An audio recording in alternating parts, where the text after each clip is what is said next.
Hello students, आज की इस वीडियो में हम क्लास 12th की पॉलिटिकल साइंस के थर्ड चैप्टर पढ़ने जा रहे हैं। इस चैप्टर का नाम है समकालीन दक्षिण एशिया। ठीक है, इस चैप्टर को हम जो है पढ़ेंगे आज, और इस चैप्टर के अंदर कई सारे टॉपिक्स हैं उसको कवर करेंगे, लेकिन इस वीडियो में हम कुछ ही टॉपिक्स को कवर कर पाएंगे। आने वाली वीडियो में सारे टॉपिक्स को कवर करा जाएगा। ठीक है, और बहुत डिटेल में इस चैप्टर को पढ़ा जाएगा। ठीक है, तो चलिए स्टार्ट करते हैं आज की इस वीडियो को। देखिए, इस चैप्टर के अंदर जो है हम कई सारे टॉपिक्स कवरिंग करेंगे, जैसे कि क्या है दक्षिण एशिया। ठीक है, दक्षिण एशिया क्या है ना, क्योंकि चैप्टर का नाम ही दक्षिण एशिया है, और इसमें कितने देश आते हैं, किन देशों को मिलाकर के दक्षिण एशिया कहा जाता है। ठीक है, पाकिस्तान में सेना और लोकतंत्र के बारे में बात करेंगे। पाकिस्तान में लोकतांत्रिक सरकार थी, फिर सैनिक शासन था। ठीक है, इसके बारे में चर्चा करेंगे। बांग्लादेश में भी लोकतंत्र सरकार थी। ठीक है, और उसके बाद नेपाल में राजतंत्र और लोकतंत्र था, इसके बारे में चर्चा करेंगे। श्रीलंका में जातीय संघर्ष और लोकतंत्र, श्रीलंका में जो जातीय संघर्ष हुआ था, फिर लोकतंत्र जो है वहाँ आज़ादी के बाद से ही लोकतंत्र स्थापित रहा है। ठीक है, और जातीय संघर्ष हुआ है। ठीक है, सिंगली और तमिल के बीच में। ठीक है, इसके बारे में चर्चा करेंगे। भारत और पाकिस्तान संघर्ष के बारे में बात करेंगे, और भारत और उसके अन्य पड़ोसी देश, इनके बारे में भी चर्चा करेंगे। और शांति सहयोग, ये कुछ टॉपिक जो है इस चैप्टर में कवर किया जाएगा। ठीक है, तो चलिए स्टार्ट करते हैं आज की इस वीडियो को। देखिए, दक्षिण एशिया क्या है, दक्षिण एशिया में कितने देश आते हैं, ये हमारा पहला टॉपिक है। पहला हमारा टॉपिक है, इसको हम कवर करेंगे। ठीक है, तो दक्षिण एशिया में कितने देश है। देखिए, दक्षिण एशिया में अमूमन 7 देश होते हैं, जैसे बांग्लादेश, भूटान, भारत, मालदीव, नेपाल, पाकिस्तान और श्रीलंका।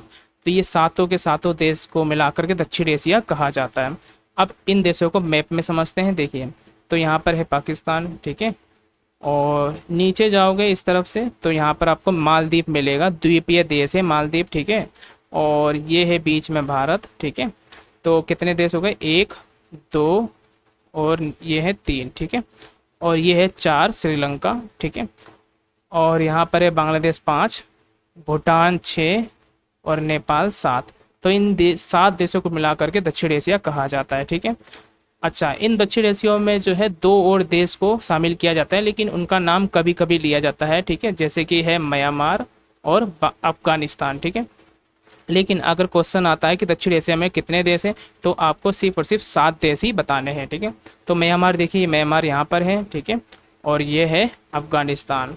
तो ये है दक्षिण एशिया। ठीक है, एक ऐसा देश है जिसे दक्षिण एशिया में शामिल नहीं किया जाता, तो वो देश है चीन। ठीक है, तो चीन को दक्षिण एशिया में शामिल नहीं किया जाता है। ठीक है, चलिए अब दक्षिण एशिया का भौगोलिक क्षेत्र। ठीक है, भौगोलिक विस्तार हम पढ़ने जा रहे हैं। ठीक है, कि दक्षिण एशिया में महासागरों के बारे में और पहाड़ों के बारे में चर्चा करेंगे। ठीक है, देखिए, तो उत्तर में हर दिशाओं में जो है दक्षिण एशिया में क्या क्या चीज़ें आती हैं, कौन से स्थान जगह आते हैं, उत्तर, दक्षिण, पूर्व, पश्चिम में। ठीक है, तो दक्षिण एशिया के उत्तर में देखोगे तो उत्तर में एक विशाल पर्वत श्रृंखला है जिसे हिमालय कहते हैं। ठीक है, तो यहाँ पर देखोगे तो इस जगह पर हिमालय आपको देखने को मिलेगा। ठीक, तो इधर है हिमालय। ठीक है, हिमालय पर्वत श्रृंखला।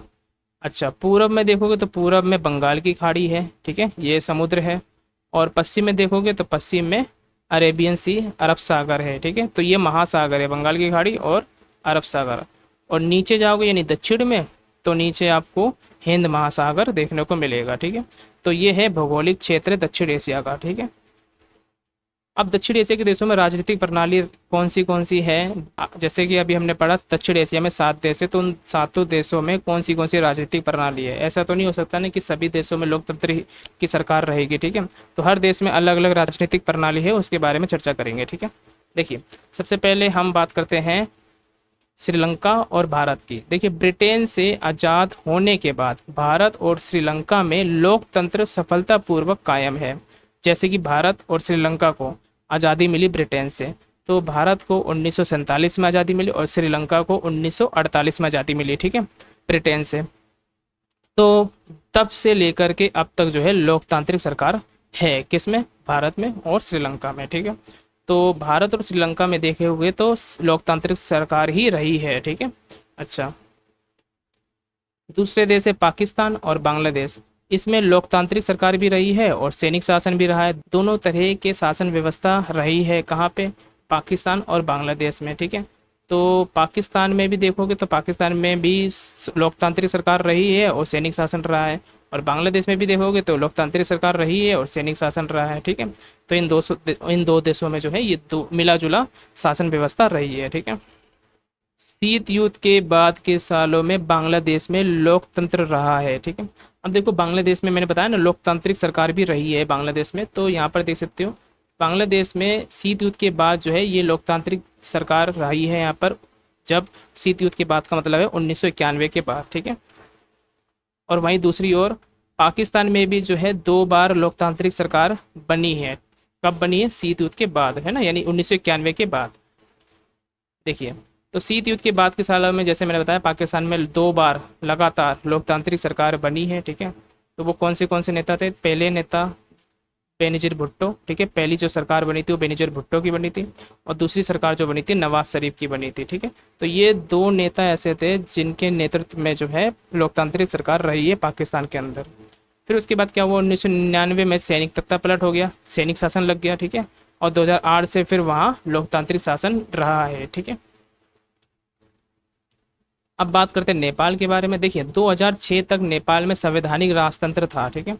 संवैधानिक राजतंत्र का मतलब क्या होता है? देखिए राजतंत्र में क्या होता है, राजा होता है, लेकिन जब संवैधानिक लग जाता है, ठीक है, तो उसमें संविधान भी आ जाता है। तो संविधान में कानून होता है, वो कानून राजा की शक्तियों को कंट्रोल करता है, नियंत्रित करता है, ठीक है। उसी को बोलते हैं संवैधानिक राजतंत्र, जिसमें राजा तो होता है लेकिन राजा की शक्ति जो होती है नाम मात्र की होती है, ठीक है। तो 2006 में 6 तक जो है नेपाल में संवैधानिक राजतंत्र था, ठीक है। इस बात का खतरा बना हुआ था कि राजा अपने हाथ में कार्यपालिका की शक्ति ले लेगा। तो नेपाल में क्या खतरा था? देखिए राजा लोगों को डर था कि राजा जो है अपने हाथ में कार्यपालिका की शक्ति ले लेगा। कार्यपालिका यानी कि जो कानून को लागू करती है, ठीक है, सरकार की शक्ति ले लेगा कौन? राजा, ठीक है। तो 2008 में देखोगे तो राजतंत्र को खत्म किया और नेपाल एक गणराज्य के रूप में उभरा। तो 2008 में राजतंत्र को खत्म कर दिया गया था, ठीक है। अब उसके बाद क्या हुआ? गणराज्य के रूप में उभरा, यानी कि वहाँ पे संविधान लागू हो गया था, ठीक है, और वहाँ पर लोकतंत्र व्यवस्था आ गई थी, ठीक है। अच्छा, 2008 में भूटान एक संवैधानिक राजतंत्र बन गया था। अब मैंने जैसे कि बताया संवैधानिक राजतंत्र का मतलब क्या होता है, जिसमें राजा होता है लेकिन राजा के पास नाम मात्र की शक्तियाँ होती है, सरकार ही उस देश को चलाती है, उस देश में शासन करती है, सरकार के पास ज़्यादा शक्तियाँ होती हैं, ठीक है। तो 2008 में भूटान भी एक संवैधानिक राजतंत्र था, राजा के नेतृत्व में बहुदलीय लोकतंत्र के रूप में उभरा, ठीक है। अब राजा वहाँ पे था वहाँ, लेकिन वहाँ पर कौन सी व्यवस्था आई? बहुदलीय लोकतांत्रिक व्यवस्था। इसका मतलब क्या होता है? एक से ज़्यादा पार्टी, बहुदलीय मतलब एक से ज़्यादा दल, ठीक है। अब बात करते हैं मालदीव के बारे में। देखिए 1968 तक द्वीपीय देश मालदीव सल्तनत हुआ करता था, यानी वहाँ सुल्तान का राज था, ठीक है, 1968 तक, ठीक है। तो 1968 में ये गणतंत्र बना और यहाँ की शासन की अध्यक्षात्मक शासन प्रणाली अपनाई गई, ठीक है। अध्यक्षात्मक शासन प्रणाली का मतलब क्या होता है? जिसमें जो सरकार का मुखिया होता है वो राष्ट्रपति होता है, ठीक है। तो वहाँ पर अध्यक्षात्मक शासन प्रणाली अपनाई गई थी 1968 में, ठीक है। 2005 के जून में मालदीव की संसद ने बहुदलीय प्रणाली को अपनाने के पक्ष में एकमत से मतदान किया था। अध्यक्षात्मक प्रणाली में क्या होता है कि राष्ट्रपति ही सरकार का प्रमुख होता है, उसमें और कोई पार्टी होती नहीं है, दूसरी पार्टी, ठीक है। तो बहुदलीय प्रणाली वहाँ पर अपनाई गई 2005 के जून में, ठीक है, जिसमें ये कहा गया कि अब मालदीव के अंदर जो है एक से ज़्यादा दल होंगे, ठीक है। मालदीवियन डेमोक्रेटिक पार्टी, लेकिन वहाँ पर एक ही पार्टी थी जो दबदबा बना के रखी हुई थी, ठीक है, वो पार्टी थी मालदीवियन डेमोक्रेटिक पार्टी, यानी कि MDP, ठीक है। यही एक पार्टी थी जो उस देश में जो है दबदबा बनाकर रखी हुई थी, ठीक है। 2018 में इसी पार्टी ने चुनाव में जीत हासिल की थी। अब यही एक पार्टी है जो शक्तिशाली थी, इसके अलावा और कोई पार्टी नहीं थी। जब चुनाव हुआ तो यही पार्टी विजयी रही थी 2018 में, ठीक है। तो अभी तक हमने जाना कि दक्षिण एशिया के देशों में जो है लोकतंत्र का रिकॉर्ड जो है वो मिला जुला ही रहा है, ठीक है। किसी देश में आप देखोगे तो लोकतांत्रिक सरकार थे, फिर सैनिक शासन किसी देश में था, ठीक है, तो मिला जुला ही रहा है यहाँ पर। इन देशों में हर वर्ग और धर्म के आम नागरिक लोकतंत्र को अच्छा मानते हैं। तो कोई भी वर्ग हो, कोई भी धर्म हो, है ना, चाहे अमीर हो चाहे गरीब हो, या किसी भी धर्म का हो कोई भी, तो वो आम नागरिक किसको अच्छा मानेंगे? वो लोकतंत्र को ही तो अच्छा मानेंगे, क्योंकि लोकतंत्र में आज़ादी होती है बोलने की, लोकतंत्र में आज़ादी होती है, अधिकार होता है अपने नेता को चुनने का, अपने मनपसंद नेता को चुनने का, ठीक है। और लोकतंत्र में ये भी होता है कि अगर सरकार अच्छा काम नहीं करती है, जनता के हित में काम नहीं करती है, तो जनता अपने वोट से उस सरकार को हटा देती है, ठीक है। इन देशों के लोग शासन की किसी और प्रणाली की अपेक्षा लोकतंत्र को वरीयता देते हैं और मानते हैं कि उनके देश के लिए लोकतंत्र ही ठीक है, ठीक है। तो देखा जाएगा कि तो जनता जो है वो लोकतंत्र को ही ज़्यादा मान्यता देती है, ठीक है, और वो लोकतंत्र को ही सबसे बढ़िया समझती है, लोकतंत्र को सबसे अच्छा मानती है, ठीक है। तो बस इतना ही अभी इस चैप्टर के अंदर हम बात करेंगे। आने वाले वीडियो में जो है बहुत सारे टॉपिक्स कवर करेंगे, ठीक है। हम श्रीलंका के बारे में पढ़ेंगे, फिर पाकिस्तान, फिर बांग्लादेश, इन देशों के बारे में और अधिक जानेंगे और वो सारे टॉपिक्स कवर करेंगे आने वाले वीडियो में। तब तक बने रहिए। Thank you so much.